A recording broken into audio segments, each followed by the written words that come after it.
nan kuma ina ma'abuta son mallaka. To ga wata hatsabibiyar mallaka, in dai magana ce akan mallaka, mallaka ce ta allon ƙarfe ƙurunƙus. In dai mallaka ce akan miji, mallaka ce akan ubangida, mallaka ce akan budurwa, a'a mallaka ce akan saurayi kike buƙata, to magana ta ƙare. Wannan aikin ƙurum za ki ɗauka kin gama. Ko ki ba wani ki sa yi miki. To ana rubuta wannan hatimi da kuke gani na sirrin ahamun, ana rubuta shi jikin lauhul hadid, ma'ana allon ƙarfe da Hausa. Tsakiyan nan sai a sa sunan wanda ake so a mallaka a ƙasa, wanda yake so ya yi mallakar a sa sunansa a sama. To sai a samu sai a ɗora a kan wuta, amma gun rubutun shi zai kalli sama, ba shi ne zai kalli ciki ba.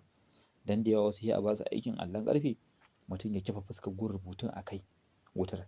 A'a, ai ba aikin ana so a lalata shi ba ne, a'a ana so aikin ya tashi ne. Sai a kifa allon ƙarfen bayan shi ne a kan wutar, gun rubutun shi ne a sama. Haka ake yin ta wannan aikin. Ba wani abu da ake. To in aka yi ɗora shi, bayan an yi alwala an yi nafila, za a zo a karanta ajib ya rauƙa ya ilu wal jinnu farraƙa ya ilu, ya hakara ya ilu wal jinnu farraƙa ya ilu, Allahumma ajib ya ja'ibu wal jinnu farraƙa ya ilu, ya hakara ya ilu wal jinnu farraƙa ya ilu, ya ajaza hafashe ya ilu wal jinnu ajib. Iya haka ake karantawa.